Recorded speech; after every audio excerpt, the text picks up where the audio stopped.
Sesungguhnya sedekahnya seorang mukmin tazidu fil umri, bisa menambah umur panjang. Wa tadfa'u mitata su'i, dan menyelamatkan manusia dari mati secara su'ul khatimah. Jadi siapa yang kepengen panjang umur, banyaklah sedekah. Yang bosan hidup, pelit terus. Sedekah menambah panjang umur dan menyelamatkan manusia dari mati secara su'ul khatimah. Pak, katanya umur itu nggak bisa ditambah, nggak bisa dikurangin. Kapan? Kalau ajal sudah datang. Fa idza jaa ajaluhum la yastakhiruna sa'atan wa la yastaqdimun. Kalau ajal datang tidak bisa dimajukan, tidak bisa dimundurkan. Itu kalau ajal sudah datang. Tidak bisa lagi umur ditambah dikurangi, sudah datang. Tapi kalau belum datang, itu kan haknya Allah. Mau ditambah, mau dikurangi, hak prerogatif Allah. Sebagai pencipta manusia, Allah Maha Kuasa dan Maha Mampu. Sedekah ini menambah panjang umur dan menyelamatkan manusia dari mati secara su'ul khatimah. Itu orang mati kan sama ya, kondisinya mati, nggak nafas. Tapi hakikat mati kan lain-lain. Ada yang mati itu husnul khatimah, baik akhirnya. Misalnya lagi ngaji mati, lagi sholat mati, lagi sedekah mati. Ini yang dinamakan dengan husnul khatimah, baik di akhirnya. Sebaliknya ada yang su'ul khatimah, jelek di akhirnya. Ini yang jadi catatan akhir. Lagi nyekek botol, mampus. Lagi banting kartu, modar. Su'ul khatimah, jelek pada akhirnya. Sedekah menyelamatkan manusia dari mati secara su'ul khatimah. Dan kita semua kepengen mendapat husnul khatimah, jauh dari su'ul khatimah. Oleh sebab itu yang bisa menyelamatkan kita dari penyakit itu antara lain adalah sedekah yang disembunyikan, yang dikerjakan dengan ikhlas karena Allah. Tidak karena kepengen dipuji orang, tidak karena ingin dikatakan orang pemurah, sebab orang dermawan itu orang yang memberi tanpa harus diminta. Kalau masih harus diminta, ya belum dermawan namanya, masih harus diminta. Kalau nggak diminta ya tulus, lolos, polos. Saudara-saudara kaum muslimin rahimakumullah, harta adalah amanat dan akan kita pertanggungjawabkan. Allah melebihkan rizki sebagian kita dari yang lain agar kita saling tolong menolong, bantu membantu. Nabi janjikan, siapa yang meringankan beban saudaranya muslim di dunia, Allah akan meringankan bebannya di akhirat nanti. Sebuah jaminan dari baginda Nabi. Si orang yang kita bantu barangkali tidak bisa membalas, Allah yang akan membalas lewat jalan lain yang tidak pernah kita sangka-sangka. Ada orang tanya, Pak, ini ada orang nyumbang masjid sambil marah-marah, bagaimana? Saya bilang sumbangannya aja ambil, marahnya jangan. Marahnya jangan diambil, itu urusan dia. Saudara-saudara kaum muslimin rahimakumullah, umat Islam ini kan umat yang punya potensi besar. Kadang kita merenung, kenapa kadang-kadang pembangunan masjid kok lambat sekali? Kalau hotel hari ini peletakan pertama, bulan depan peresmian. Supermarket hari ini peletakan batu pertama, minggu depan peresmian. Tapi kalau sudah yang namanya masjid, kadang-kadang peletakan batu pertama sekaligus jadi batu terakhir. 3 tahun, 4 tahun, campur nebar jalak di jalanan, duit dijaring kayak ikan sepat. Apa tidak ada orang Islam yang kaya? Banyak. Apa tidak ada pengusaha muslim yang jadi konglomerat? Ada. Lalu yang belum banyak itu yang komit terhadap nilai-nilai agamanya. Akhirnya kita jatuh jadi umat yang lemah. Belum ada pengusaha konglomerat muslim buka pabrik supermi cap bedug misalnya umpamanya atau pabrik kecap cap sorban supaya identitas keislamannya sedikit kelihatan. Kita jatuh jadi umat yang lemah karena potensi tidak terinventarisir dengan baik. Kita ini ibarat kompor yang cuma matengin nasi orang lain. Potensi kita dimanfaatkan oleh orang lain. Ukhuwah Islamiyah kita baru terbatas kepada silaturahmi. Ukhuwah di bidang ekonomi kita lemah, ukhuwah di bidang kebudayaan kita lemah, apalagi ukhuwah di bidang politik kita lebih rapuh lagi. Padahal ukhuwah itu adalah totalitas kehidupan manusia, menyangkut ipolek sosbud, memerlukan nilai-nilai ukhuwah. Jadi oleh karena itu mari kita menyadari di dalam harta kita, walaupun kita yang cari pergi pagi pulang sore peras keringat banting tulang, di sana ada harta anak yatim, di sana ada hak masjid, di sana ada hak pesantren, di sana ada hak jihad. Berbahagialah seseorang apabila dia oleh Allah dijadikan keran. Keran itu menyimpan air, tapi tidak untuk dirinya, tapi disalurkannya kepada mereka yang memang memerlukannya. Saudara-saudara kaum muslimin rahimakumullah, ini yang pertama. Jadi perbendaharaan surga adalah menyembunyikan sedekah. Orang lain nggak tahu, kita pun nggak pernah ngitung-ngitung. Kita anggap lewat begitu saja, padahal itu deposit akhirat. Satu. Yang kedua, perbendaharaan surga itu apa? Wa kitmanul musibah, menyembunyikan kesulitan. Kadang orang takut menghadapi kesulitan, tapi makin kita merenung, hidup ini kan sebenarnya urusan. Takut sama urusan, ya jangan hidup. Tandanya orang hidup itu kalau punya urusan. Urusan melupakan problem, problem sering menimbulkan kesulitan. Kesulitan bukan untuk ditakuti, tapi untuk diatasi dan dicarikan jalan keluarnya. Siapa sih orangnya yang nggak pernah sulit-sulit? Makin tinggi status sosialnya, makin gede urusannya. Makin tinggi kualitas imannya, makin berat tingkat kesulitannya. Cuma memang yang namanya enak itu seperti pelangi. Biang lala itu nggak pernah di atas kepala kita, di atas kepala orang melulu. Lu sih enak lu, kata kita. Dia juga bilang yang enak kan lu. Pelangi itu nggak pernah di atas kepala kita. Kata tukang beca, aduh enak ya naik Mercy. Kata tukang beca, apa yang di dalam mobil Mercy? Aduh enak bener tukang beca, di jok ngeringkuk ngorok pules bener. Saya kamar pakai AC sejuk, tempat tidur sutra empuk, alga spring bed, kulak kulik nggak bisa pules kalau belum minum Valium, belum tidur. Enak bener tukang beca, di jok ngorok nggak tahu wetan kulon. Si tukang beca bilang yang di Mercy enak, yang di Mercy bilang tukang beca enak. Inilah enak, nggak pernah di atas kepala kita, di atas kepala orang lain melulu enak itu. Nah saudara-saudara, yang merupakan perbendaharaan surga itu orang yang bisa menyembunyikan kesulitan, baik pribadi ataupun rumah tangga. Nih terutama rumah tangga yang jadi soal nih. Kadang-kadang kita ini kalau senang, sebaliknya kalau senang kita diam, kalem aja, cuek. Banyak banget duit kita bawaan, diam aja udah, malah ketemu orang takut. Tapi begitu susah sekampung tahu. Padahal Nabi mengajarkan perbendaharaan surga itu menyembunyikan musibah, menyembunyikan kesulitan. Kalau enak, cerita sama orang-orang. Kalau nggak enak, rasain sendiri, tekan sendiri, atasin sendiri. Kita kan sebaliknya, senang kita diam, asal lagi susah, paling tidak kita nyari teman buat cerita kesusahan. Siapa orangnya yang nggak pernah susah? Cuma soalnya bagaimana kita mengatasi kesusahan itu sendiri. Begitu juga misalnya kalau orang sudah berumah tangga, itu orang tuanya harus menjadi tempat dia cerita yang enak-enak saja. Yang nggak enak rasain berdua, selesaikan berdua, atasin berdua. Jangan dibalik. Asal senang diam, giliran susah saja. Maknya laporan. Terbalik. Bisa menjaga security informasi. Maka nama bayam keluar diam, malah seluitan.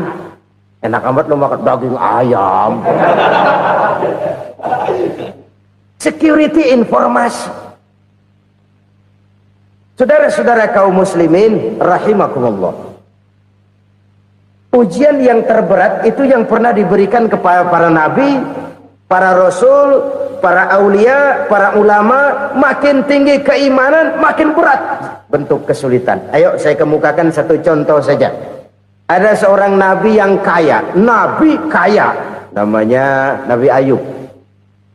Iblis kalau orang begini kan keki, ibadahnya rajin, kaya. Nih yang kayak begini susah digodain. Kalau ibadahnya rajin, miskin, kali bisa disogok. Sini imannya mantap, ibadahnya rajin, kaya, nabi lagi. Oh, tapi namanya iblis nggak kurang akal. Laporan, Tuhan, kenapa iblis? Ya ini bahasa saya, bahasa Qurannya sih nggak gitu. Itu hambamu yang namanya Ayub, dia rajin ibadah cuma karena dikasih kaya aja.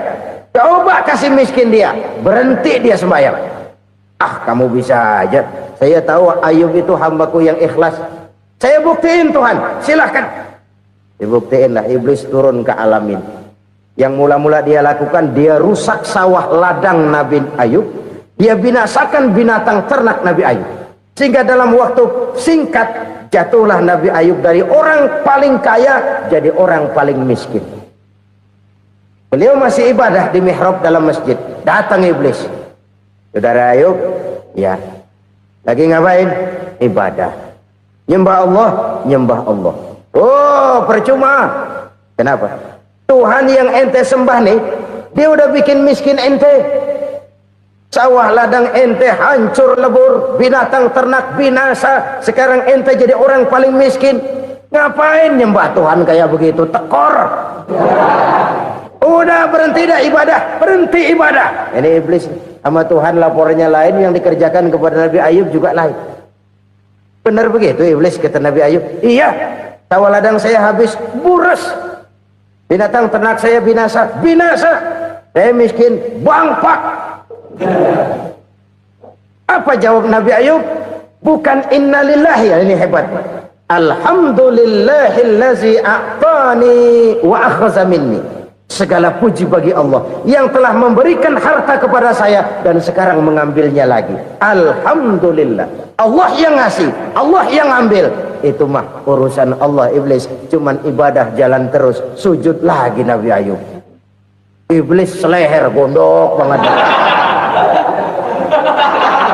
Dasar Nabi nggak mempan dia apa-apain. Miskin malah alhamdulillah. Allah yang ngasih, Allah yang ngambil.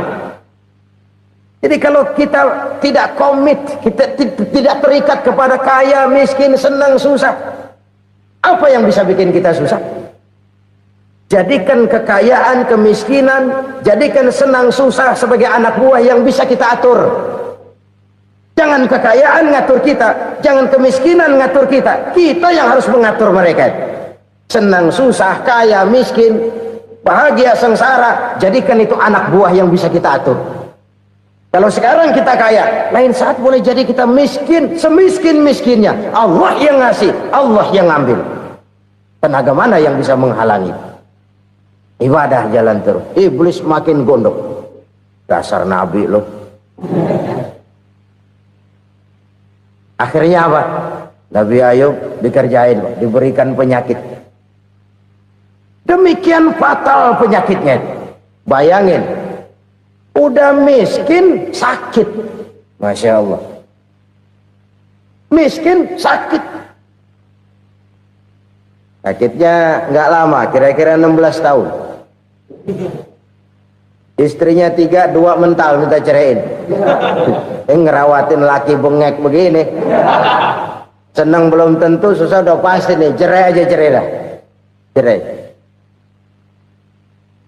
Tinggal satu Siti Rahmah yang setia menemani beliau. Sesetia-setianya hati perempuan.